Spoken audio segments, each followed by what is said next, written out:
Et ce n'est pas à un mois des élections qu'on viendra vendre les chats dans les sacs, comme disent les Congolais, nourris de promesses, ainsi de suite, qu'on va vous donner le ciel et la terre, et pour enfin rester au même endroit, ou rester même. Donc, je crois qu'il faut relever les débats.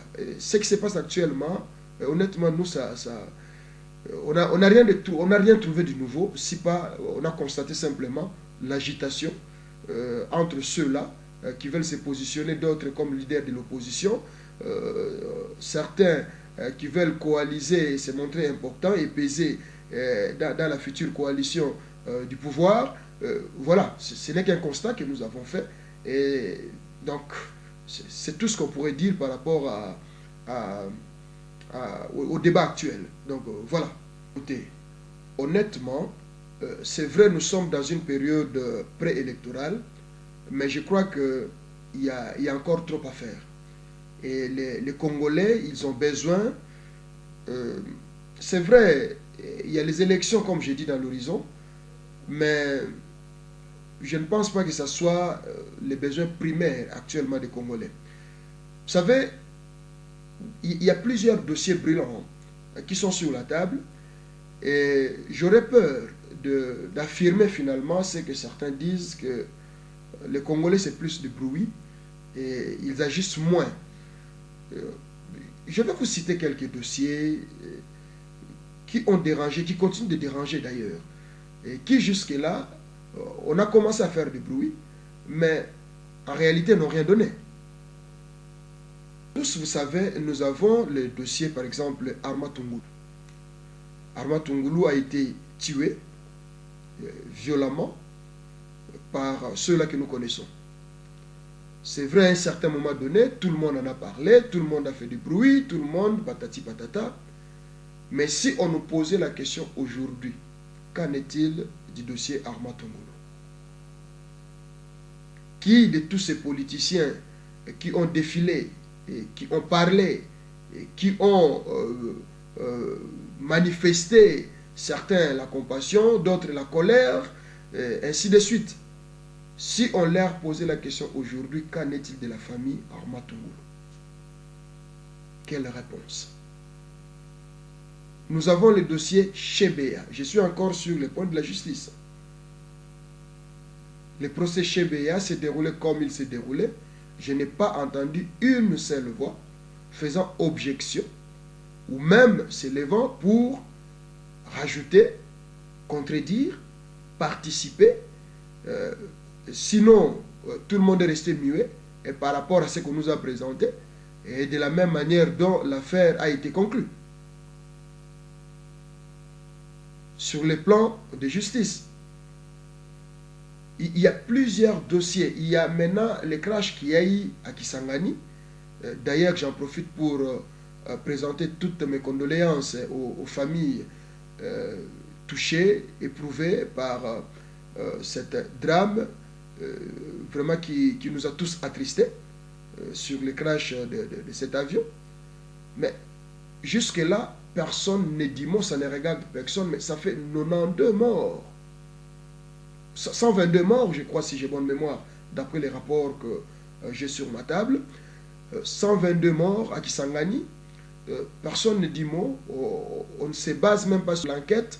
Évidemment, on a suivi un début d'enquête, des échanges de responsabilités, pour ne pas dire de paroles, des échanges de responsabilités. J'ai bien suivi ces débats-là entre, d'une part, les responsables de EOABORA et puis de l'autre côté, les responsables de RVA. Les deux côtés, c'est vrai qu'il y a quand même certains éléments, nous, ou moi personnellement, qui ont retenu mon attention. Aujourd'hui, tous nous savons qu'il y a une taxe que les voyageurs payent à l'aéroport international d'Indjili. Mais j'étais surpris et j'étais même, je dirais, émotionné d'entendre que dans notre système de navigation aérienne, on n'a même pas de radar.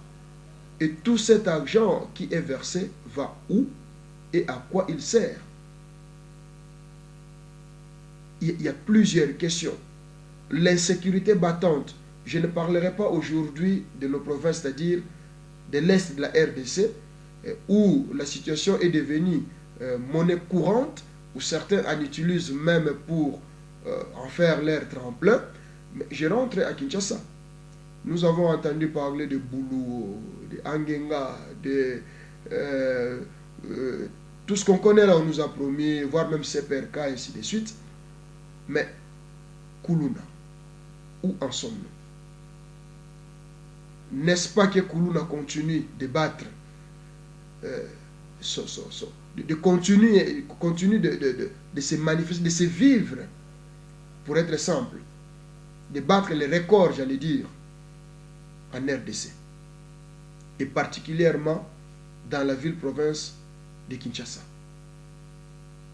Donc, dans tous ces dossiers-là, je crois que le Congo a besoin de femmes et des hommes capables non seulement de courir derrière les pouvoirs, de se repositionner par rapport au pouvoir, mais d'apporter des solutions. Et les solutions, ce sont des hommes, les solutions, ce sont des idées. Les solutions ne nécessitent pas, si vous voulez, nécessairement être au pouvoir, parce que nous l'avons fait plusieurs fois. Vous savez, ce n'est plus un secret. Nous avons livré beaucoup de stratégies que ce soit le gouvernement ou l'opposition, ils ont utilisées pour leur fin. Mais aujourd'hui, où sont-ils ces hommes et ces femmes qui peuvent réfléchir sur les phénomènes Koulouna, qui peuvent réfléchir, faire le suivi des dossiers, le dossier Ewabora, qui doit être vraiment suivi de près, où la justice doit être faite, où les familles doivent être vraiment, je dirais, éclairées sur toute la situation. Le dossier Armatungulu, il y en a plein masse. Je crois que tu en connais un peu plus que moi, pour dire que nous devons réfléchir, nous, Banacité, nous n'avons pas eu tort finalement de regarder. De regarder dans un premier temps qui sont-ils ceux-là avec qui nous voulons travailler ou nous travaillerons un jour pour essayer de comprendre réellement ce qui se passe dans la mentalité congolaise et surtout dans la scène politique congolaise. Donc, voilà. Oui, sur ce qui est du dossier de la diaspora, je crois que nous avons fait les premiers pas. Ce n'est pas pour autant que nous allons croiser les bras, parce que j'en profite d'ailleurs, puisque vous êtes là, pour dire que nous nous battons. Aujourd'hui, je le dis ouvertement, nous réclamons même un bon nombre de sièges au Parlement réservés aux Congolais de la diaspora. Nous les déclarons aujourd'hui ouvertement.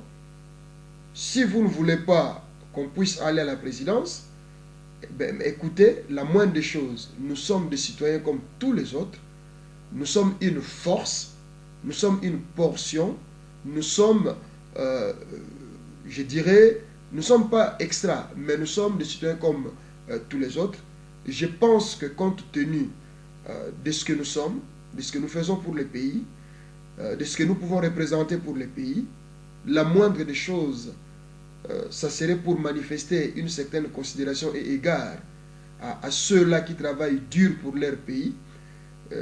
À l'extérieur, ça serait même réserver quelques sièges au Parlement, au gouvernement, pour les membres ou les citoyens congolais de la diaspora.